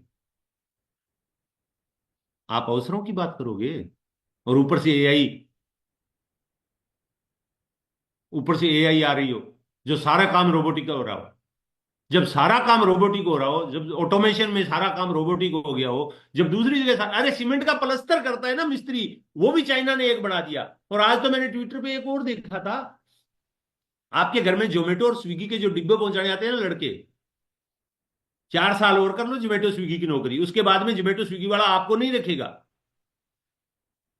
वो ऐसे ऑटोमेटिक ड्रोन आ रहे हैं, जो ऑर्डर डालोगे खाना आपके घर की छत पे लाके दे देगा, और छत पे अगर जगह नहीं हो तो दरवाजे के सामने उतार देगा और खाना दे के वापिस चला जाएगा। आप ये मत सोचना अवसर बढ़ने वाले हैं, अवसर नहीं बढ़ने वाले हैं। अगर बढ़ने वाले होते तो 65 साल में बढ़ चुके होते, 70 साल में बढ़ चुके होते, 75 साल में बढ़ चुके होंगे। मैं किसी राजनीतिक पार्टी की बात नहीं कर रहा हूं। आप जिसको मर्जी प्रधानमंत्री बना देना, ये आंकड़ा ऐसे का ऐसे रहने वाला है, क्योंकि मैंने इन इक्वलिटी नहीं, फोर्थ इंडस्ट्रियल रिवोल्यूशन पढ़ा था थोड़े दिन पहले। पिछले 4 जो इंडस्ट्रियल रिवोल्यूशन हुए ना, उनका ये कहना है कि दुनिया में जब भी इंडस्ट्रियल रिवोल्यूशन होता है, मतलब औद्योगिक क्रांति जब होती है ना, अलग अलग टाइप की, उस समय गरीबी और अमीरी की खाई बढ़ती जाती है हमेशा। अमीर बहुत अमीर होता जाता है, गरीब और गरीब होता जाता है। तो आपके अमीर होने के चांसेस डायरेक्ट सेलिंग को अगर आप नहीं पकड़ोगे तो दूसरे फील्ड में है ही नहीं। थोड़े दिन पहले मैं बोलता था शायद मुश्किल हो, आज मैं डंके की चोट पे बोलता हूं है ही नहीं। वो मुकेश जी ने एनिवर्सरी में क्या बोला था, अपनी तो जैसे तैसे कट जाएगी, आपके बच्चों का क्या होगा जनाबे अली। मैं तो बच्चों का भी नहीं, मैं तो खुद ही का कह रहा हूं, नहीं कटने वाली है भाई। क्योंकि 95% इंडियन 12,000 से कम कमा रहे हैं, और 12,000 में कुछ भी नहीं आता है। इसलिए आपको सेकंड इनकम की जरूरत है, हर हाल में हर काल में आपको सेकंड इनकम की जरूरत है। और सेकंड इनकम आरसीएम से बेस्ट कोई नहीं दे सकता है। मेरे को एक बात बताओ यार, इन बेचारे गरीबों को सेकंड इनकम की जरूरत है और आपको जरूरत नहीं है। इनकी सबकी 8-8 10-10 कंपनियां हैं। चाहे आप गौतम अडानी जी को देख लो, चाहे आप मुकेश अंबानी जी को देख लो, चाहे एचसीएल के शिव नाडर साहब को देख लो, चाहे आनंद महिंद्रा साहब को देख लो, इनको महिंद्रा जी को देख लो, और चाहे राधा कृष्ण अंबानी जी को देख लो। इनकी सबकी 10-10 12-12 कंपनियां हैं। हमारे में से आधों की एक लेग चल रही है, वो सेकंड लेग में 1-15 करके रॉयल्टी नहीं ला पा रहे हैं, और कईयों की तो 2 चल रही है आधी अधूरी, एक को 3.5 एक को 1-15 करके रॉयल्टी नहीं ला पा रहे हैं। मतलब ये गरीब बेचारे 15-15 लेग खोल रहे हैं, एक एक लेग में एक एक कंपनी है, और हमसे 1-15 का बिजनेस नहीं हो रहा है। और ऊपर से ये सोचते हैं चला भगवान ने हमारी किस्मत, अरे तुम्हें शुक्र मनाओ आदमी बना दिया उसने। किस्मत तो ऐसी थी कि आदमी बनने के लायक ही नहीं थे। बना किसने दिया आदमी, मेरे सामने हुए तो मैं उससे पूछूं कि ये भी आदमी है और ये भी आदमी है, जिसे 1-15 नहीं हो रहा है सेकंड लेग में, जिसे 4-65 नहीं हो रहा है टोटल, ये आदमी नहीं है। ये आदमी के रूप में एक वो मजाक है, जो सारी जिंदगी कहता है मेरे को चाहिए सब कुछ और करना नहीं चाहता है कुछ भी। मेरे भाई, मौके जिंदगी में बार बार नहीं आते हैं, इनको मौके बनाने पड़ते हैं। हमारे पास मौका बना बनाया पड़ा है। देखो, गरीबों का भगवान हमेशा से था, है और रहेगा। इतना आसान रास्ता दे रखा है उसने गरीबों को अमीर बनने के लिए, कि 2 मिनट में अमीर बन सकते हैं, चुटकियों में अमीर बन सकते हैं, चुटकियों में हिंदुस्तान के टॉप 10% में आ सकते हैं, 20 में तो पक्का आ जाएंगे यार, चुटकियों में। बट उसके लिए ये गरीब जो करते हैं ना, वो थोड़ा सा तो करना पड़ेगा। ये बेचारे पैसे खुद लगाते हैं, खोपड़ी खुद लगाते हैं, आइडिया खुद बनाते हैं, प्लान खुद बनाते हैं, एग्जीक्यूट खुद करते हैं, मेहनत खुद करते हैं, रिस्क खुद उठाते हैं। इधर सारा काम हमारे लिए टीसीजी करते हैं। मुकेश अंबानी ने जियो चालू किया, पैसा खुद ने लगाया, प्लान खुद बनाया, आइडिया खुद लाया, इन्वेस्टमेंट खुद किया, मेहनत खुद की, 7 साल वेट किया, तब जाके जियो का रिचार्ज आपने 100-150 रुपए का किया। ये बेचारे ने कितना सेक्रीफाइस किया, कितना पेशेंस रखा 100 रुपए आपसे लेने के लिए, कि 5 साल तक आपको फ्री सर्विस दी, 2 साल 3 साल पहले आपके लिए केबल बिछानी शुरू की, नौकरी पे लोगों को रखा, सब कुछ किया, 7 साल का पेशेंस रखा आपसे 100 रुपया लेने के लिए। आप अगले 7 महीने में 50,000 रुपये महीने के आदमी बन सकते हो भैया। 7 महीने मेहनत नहीं कर सकते?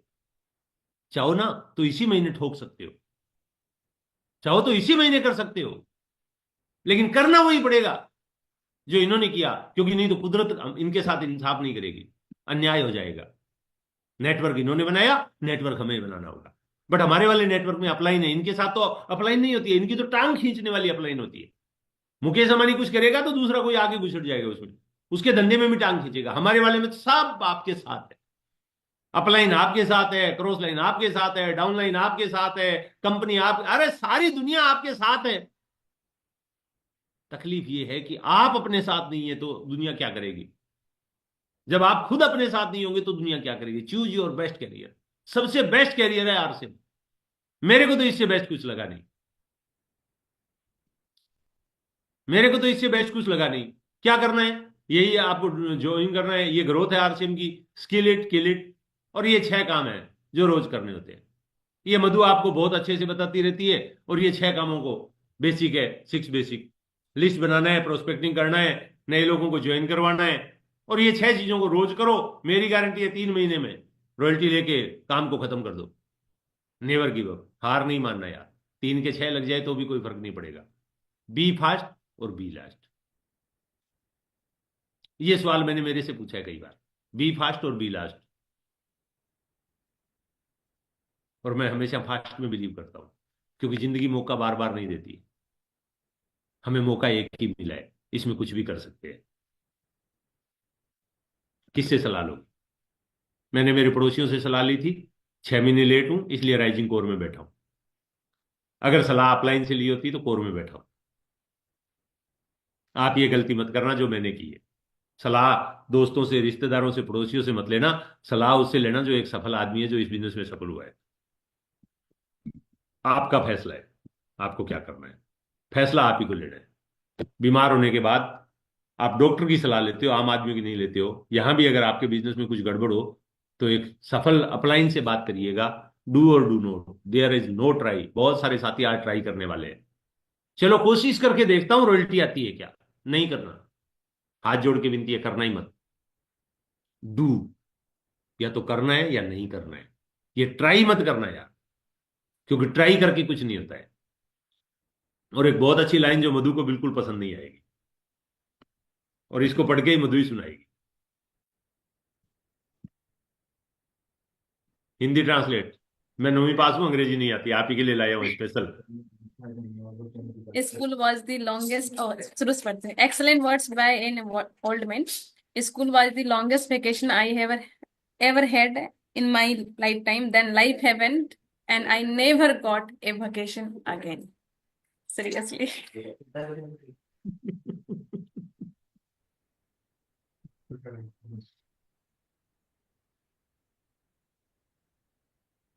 हिंदी। और हिंदी बताना था. स्कूल में जो अंग्रेजी तो नहीं पढ़ देता, छुट्टियां, हिंदी ट्रांसलेशन चाहिए था ना। मेरे पूरे जीवन काल में जो सबसे बड़ी छुट्टी थी वो स्कूल में ही मिली थी. उसके बाद में कभी भी वो नहीं हो पाया. फिर जिंदगी आई, देन लाइफ हैपन. फिर जिंदगी आई, उसके बाद फिर कभी वेकेशन नहीं नेवर आया. गॉट ए फिर वैकेशन अगेन। कभी क्यों? वेकेशन नहीं आया. फिर क्यों? जिंदगी के क्योंकि थपेड़े पड़ने स्कूल स्टार्ट हो वाज द जाए. Longest vacation I ever had in my life time. मेरी जिंदगी में सबसे बड़ी छुट्टियों का समय था जो मेरा स्कूल था वो। यानी सारी जिंदगी स्कूल में छुट्टियां बिता दी। सारा मतलब स्कूल में जो छुट्टियां, स्कूल में जो टाइम लगाया वो एक तरह से वेकेशन का टाइम था। और वो टाइम लगा के मेरे को लगा मैंने जिंदगी में सारा अचीवमेंट प्राप्त कर लिया, सारा अचीवमेंट प्राप्त कर लिया, इसलिए मैं जिंदगी में कभी भी दोबारा छुट्टी पे नहीं जा पाया। इसका मतलब यह है कि सिर्फ आपने जो स्कूल में पढ़ा है उससे आप जिंदगी में वो प्राप्त नहीं करेंगे जो आपको प्राप्त करना है। आपको स्कूल के अलावा भी और बहुत कुछ सीखना होगा। और सीखोगे कब? जब आप एंटरप्रेन्योर बनो। सीखोगे कब? जब आप एक ऐसे आदमी को कॉपी करोगे जो आपसे पहले सफल हो गया है। देखो आज आपने डॉक्टर को कॉपी किया है, जो लोगों ने वो डॉक्टर बने हैं। इंजीनियर को कॉपी किया, वो इंजीनियर बने हैं। चार्टेड अकाउंटेंट को कॉपी किया, वो चार्टेड अकाउंटेंट बने हैं। वकील को कॉपी किया, वो वकील बने हैं। किसान को कॉपी किया, वो किसान बने। मजदूर को कॉपी किया, वो मजदूर बने। ट्रेडिशनल बिजनेसमैन को कॉपी किया, वो ट्रेडिशनल बिजनेसमैन बने। और जिन्होंने मधुसूदी को कॉपी किया वो आरसीएम के रॉयल्टी और टेक्निकल बने। Decision is yours. Thank you very much. Thank you so much. बहुत शानदार, बहुत बहुत थैंक यू। आप आज सिर्फ मेरी टीम को ही नहीं, मुझे भी एक डायरेक्शन दिए कि किस तरीके से। मैं तो 50 रॉयल्टी का टारगेट सोच रही थी, मुझे लग रहा है कि अब मुझे थोड़ा सा अपना टारगेट वो पे बड़ा हो थोड़ा जाएगा। सोचने की जरूरत है, रिकंसिडर करने की जरूरत है। पूरी टीम की तरफ से थैंक यू सो मच। आज का सेशन वेलकम। सच में बहुत अच्छा था, और प्रैक्टिकल एग्जांपल देके आपने बताया कि कैसे हमें रॉयल्टी पे फोकस करनी है और कैसे डिसीजन लेना है, या तो करना है या तो नहीं करना है। रॉयल्टी के लिए आज एक सिंपल तरीका बताता हूँ। जी। मतलब रॉयल्टी आना कैसे है, रॉयल्टी आने का मान लो प्लान बन गया, अब आदमी बोले कि सर मैं रॉयल्टी आऊं कैसे। आपको सिंपल तरीका बताता हूँ। अगले 90 दिन का एक एजेंडा सेट कीजिए कि अगले 90 दिन में आपकी टीम के अंदर एक एक स्लाइड और दिखाता हूं जो मैंने मेरी टीम में बनाया है, और ये मतलब एक्सक्लूसिव है, मैंने किसी को नहीं दिखाया, लेकिन आज पहली बार ये मधुसूदी की टीम को दिखा रहा हूं, क्योंकि ये टीम मेरी टीम मानता हूं मैं, इसलिए ये एक दिखा रहा हूं। ये एक्सक्लूसिव किया है हमने अभी, मेरी टीम के लिए फोकस एरिया है ये हमारा, monthly focus area. Team 10x ऊपर नाम भी लिखा हुआ है, क्योंकि मेरी टीम का नाम टीम 10x है, और ये नाम ही मेरा ही दिया हुआ है। मैंने कहा अभी 10 गुणे से कम सोचते हो तो इसका मतलब फिर कोई मतलब नहीं है, क्यों सोचते हो फिर। सोचो तो कम से कम 10 गुना सोचो। हमने ये एक्सक्लूसिव बनाया है 90 दिन के लिए, कि 90 दिन हमें इसको ऐसे करना है। 1 से 3 में हमारी टीम के सारे लीडर्स ने, और अभी आपकी जानकारी बताऊं मधु, 3 तारीख को हमने 50% ग्रोथ की है पिछले महीने के मुकाबले। 3 नवंबर को जो हमारी क्लोजिंग थी, 3 दिसंबर को उससे 50% ऊपर किया है। 50% ग्रोथ 3 दिनों में आई है, क्योंकि अगले पिछले 3 दिन में हमने सिर्फ यही काम किया, लीडर्स परचेज। जितने भी लोग हमारी टीम में अपने आप को लीडर मानते हैं, और मैं आपकी टीम के लिए भी कहूंगा, जो भी आपकी टीम में लीडर मानते हैं अपने आप को, वो अपना 5, देखो यार करना ही है तो इसको खत्म करो ना जल्दी, 1 2 3 तारीख में खत्म करो ना इसको। इन 3 दिनों में हमने कहा भी जो इसको कर लेगा वो आगे बात करेगा, जो नहीं करेगा पहले इसी को खत्म करेगा। उसके बाद 4 तारीख, आज सुबह मेरा संबोधन था, क्या था, मैंने कहा भाई इन अगले 6 दिनों में डायमंड क्लब कंसिस्टेंसी 1500 की करो, 5000 की करो, 2500 की करो, 500 की करो, 100 की करो, मेरे को मतलब नहीं है तुम कितने की करो, लेकिन तुम अपनी रीपर्चेज को खत्म करो यार। ये पूरे महीने रीपर्चेज के पीछे जो दौड़ते हो ना, और टाइम बर्बाद करते हो ना, ये बहुत बुरा टाइम होता है, ये बहुत खराब होता है। मैंने कहा इसको, टाइम को बर्बाद मत करो, इसको खत्म करो। ये करना है नहीं करना है, जो करना है ना खत्म करो 10 तारीख तक। दुनिया का 70% व्यापार जो होता है ना, व्यापार, वो 10 तारीख तक हो जाता है, फर्स्ट वीक ऑफ मंथ हो जाता है। 70% व्यापार ट्रेडिशनल मार्केट में first week of the month होता है। 70% sale first week of the month होती है एफएमसीजी जैसे प्रोडक्ट की। हम यहां पे पूरे महीने आदमी को घसीटते रहते हैं, तू खरीदी कर ले, तू खरीदी कर ले, यार करना है कर, नहीं करना भाड़ में जा, 10 के बाद मैं तेरे से बात ही नहीं करूंगा खरीदी पे। 10 तारीख बस लास्ट तारीख है, लक्ष्मण रेखा है 10 तारीख, उसके बाद रिपर्चेज की बात ही नहीं करनी। 11 से 25 प्लान दिखाने हैं, नई ज्वाइनिंग करवानी है, मीटिंगों की तैयारी करनी। अब मान लो 11 तारीख है और मैं मधुसूदी को प्लान दिखाने जा रहा हूं, उसके घर में कोई एक होम मीटिंग रखी हुई है, मधु ने एक होम मीटिंग रखी हुई है, और मैं मधु को प्लान दिखाने जा रहा हूं उसके घर में, उसकी एक होम मीटिंग करने जा रहा हूं, और मेरे को अचानक पता चला मधु की आईडी पे 0 पीवी है। पहले हम क्या करते थे, अच्छा मधुसूदी ने खुद परचेज की नहीं, घर में होम मीटिंग रखी हुई है, मैं मीटिंग देने आऊंगा, ये तो गलत बात है। चलो दूसरी बात ये है, मैं आ गया, आके मैं 1 घंटे तक मधुसूदी को एक ही चीज बोलता रहूंगा, तुमने रीपरचेज क्यों नहीं की, तुमने रीपरचेज क्यों नहीं की। तीसरा सिनेरियो क्या बनेगा मालूम है, मधुसूदी मेरी होम मीटिंग ही नहीं करवाएगी। क्यों नहीं करवाएगी, उसने खुद खरीदी नहीं कर रखी। मैंने मेरी टीम को बोला 10 तारीख के बाद, यानी 11 तारीख सुबह जब उठो तो उसके बाद में किसी की पर्सनल रीपरचेज चेक नहीं करनी है 25 तारीख तक, करना ही नहीं है चेक। केवल एक ही चीज चेक करनी है, उसके साथ उसकी लिस्ट पे, उसके द्वारा, उसके पर्सनल द्वारा, उसकी डाउनलाइन द्वारा, उसके अपलाइन द्वारा, जो भी है, केवल एक ही काम करना है, शो द प्लान। उसको लोगों को प्लान दिखाना है, उसके साथ होम मीटिंग करनी है, उसके लोगों के साथ घर में जाना है, उसके घर में जाके काम करना है, कुछ भी करना है। 11 से 25 सिर्फ plan plan plan plan plan plan plan plan, meeting meeting meeting meeting meeting meeting meeting, इसके अलावा कुछ नहीं करना है। फिर जो आपके अंदर खुजली रह गई है, नहीं मेरे को तो रीपरचेज करवानी थी, नहीं मेरे को तो डायमंड क्लब बहुत सारे नए लोगों से करवाना था, नहीं मेरे को तो बहुत सारे लोगों को कंसिस्टेंसी में लाना था।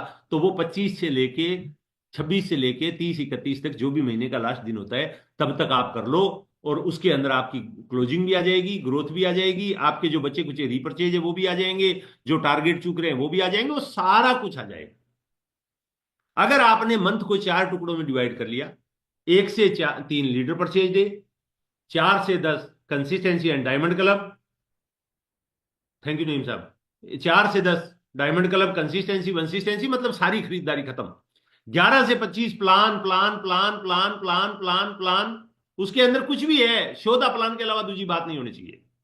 कीसोल भी उसी में आना चाहिए, निर्जरा निर्जरा वीरांगना वीर जो है ना वो सब प्लान होना चाहिए 11 से 25 में। और 26 से 31 जो भी बचा हुआ है बीसी सर के शब्दों में खुजली बैठने वाला, वो कर लो। कि किसी को डबल डायमंड करवाना है, किसी को स्टार डायमंड करवाना है, किसी को वीर करना है, वीरांगना करना है, नीर बनना है, निराजरा बनना है, जो करना है कर लो। अगर इस तरीके से काम करोगे, हमने 3 दिन में 50% ग्रोथ ली है और हमारा इस महीने का टारगेट 30% ग्रोथ है, मंथ की ग्रोथ 30%, जो कि मैंने पिछले कई सालों में देखी नहीं है। हम तो 10% ग्रोथ की बात करते हैं, लास्ट में जाके पांव तो सर जाते हैं, 2 2.5% 1.5% 3% ग्रोथ पे आके खेल खत्म हो जाता है। लेकिन इस बार मेरे को पक्का भरोसा है, हम 30% ग्रोथ करेंगे, और मेरे करोड़ों के बिजनेस में अगर 30% की ग्रोथ आ सकती है, मैं कहता हूं आपकी टीम में तो मिरेकल हो सकता है। जो रॉयल्टी आना चाह रहे हैं ना, वो तो एक झटके में रॉयल्टी आ सकते हैं, एक ही महीने में रॉयल्टी आ सकते हैं, बट आएगा कौन? जो आज अभी इसी वक्त खड़ा हो जाएगा करने के लिए, जो कह देगा यार ठीक है 3 दिन निकल गए, 4 दिन निकल गए, कोई बात नहीं, देर है दुरुस्त है, 4 दिन के काम को अगले 6 दिन में निपटाऊंगा, और 11 तारीख से पूरी ताकत के साथ शोधा प्लान पे भिड़ जाऊंगा। क्योंकि कहते हैं कि नेटवर्क मार्केटिंग जोड़ने का बिजनेस। बड़ी इनकम कैसे आएगी? आप में से सारे लोग 152 साथी अभी भी जुड़े हुए हैं, और सबको बड़े बड़े चेक चाहिए। सब चाहते हैं 1 लाख 2 लाख रुपए महीने की इनकम आए। बड़ी इनकम आती है बड़े वॉल्यूम से। 20,000 के वॉल्यूम से 2 लाख का चेक नहीं आता है। 2 लाख का चेक लेने के लिए करोड़ों का वॉल्यूम चाहिए। बड़ी इनकम आएगी बड़े वॉल्यूम से। बड़ा वॉल्यूम आएगा बड़ी और एक्टिव टीम से। 5 आदमी टीम में जुड़े हुए हैं, सबने 25-25 हजार कर लिया, आ जाएगा क्या 2 लाख? नहीं आएगा। तो बड़ा वॉल्यूम आएगा बड़ी और एक्टिव टीम से। अब बड़ी और एक्टिव टीम बनेगी ज्यादा प्लान दिखाने और ज्यादा लोगों को मीटिंग में ले जाने से। और ज्यादा प्लान दिखाने से ज्यादा लोग मीटिंग में कब जाएंगे? जब हम ज्यादा प्लान दिखाएंगे। ज्यादा प्लान हम कब दिखाएंगे? जब हम घर से जल्दी निकल जाएंगे और रात को देर से घर आएंगे, और बोर्ड पे मार्कर घिसाएंगे। और बोर्ड पे मार्कर कब घिसाएंगे? जब हमारे सपने बड़े हो जाएंगे। और हमारे सपने बड़े कब हो जाएंगे? जब हमारी इच्छाएं बड़ी हो जाएगी, जरूरतें बड़ी हो जाएगी, पूंछ में बड़ी सी आग लग जाएगी। और पूंछ में बड़ी सी आग कब लगेगी? जिस दिन हम जाग जाएंगे कि भाई दुनिया चांद पे चली गई, मैं इधर धरती पे क्यों रह रहा हूं। 1 करोड़ से ज्यादा लोग आरसी में नाम 1 करोड़ आ गया, तो आने वाले समय में 1 करोड़ भी करोड़पति बनेंगे। एक मतलब आरसी में करोड़ों लोग करोड़पति बन गए, मैं पीछे कैसे रह सकता? जिस दिन आप ये जाग जाएंगे, ये विश्वास कर लेंगे और शुरू हो जाएंगे, कसम भवानी की, हमारे सर्वेश जी बोलते हैं, कसम भवानी की अगले करोड़पति में आपका नाम आ जाएगा। Thank you so much. Thank you thank you thank you so much uncle जी, इतना वेलकम। अच्छे से सभी को पूरा। और मैं ये वाला चीज कॉपी करने वाली हूँ। मेरे को कॉपी पेस्ट बहुत अच्छे से आता है, तो मैं ये चीज बहुत अच्छे से कॉपी करने वाली हूँ। और इस कॉपी करके पूरा अगले 6 महीने में बहुत बड़ा काम हम लोग करेंगे। हम लोग क्वार्टरली काम कर रहे हैं, 3 महीने 6 महीने का टारगेट डिसाइड करके काम कर रहे हैं, तो बहुत अच्छा होगा। पूरी टीम की तरफ से थैंक यू सो मच, इतना टाइम देने के वेलकम। लिए, इतना। और अंदर का खजाना निकाल निकाल के सब कुछ जो चीजें मतलब कि चाहिए थी वो चीजें देने के लिए। और सच में वो जो चीजें होती ना, बहुत सारे लोग बैठे हुए थे कि यार मेरे से कैसे होगा, तो आई थिंक सच में बहुत सारे लोग आज के अभी के अभी रॉयल्टी का टारगेट लेके